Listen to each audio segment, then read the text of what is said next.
నేను చూశాను, ప్రతిపక్షంలో ఉన్న పార్టీ నాపైన తీవ్రమైన ఆరోపణ చేసింది. వాళ్ళు అధికారికంగా ట్వీట్ పెట్టారు. వాళ్ళకి నేను 24 గంటలు సమయం ఇస్తున్నా.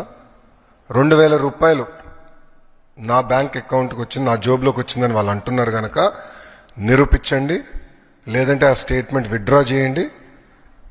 ఈ రెండు చేయకపోతే చాలా తీవ్రమైన పరిణామాలు ఉంటాయి. లీగల్గా నేను దీనిపైన ముందరికి వెళ్ళాలని నిర్ణయించుకుంటాం జరిగింది.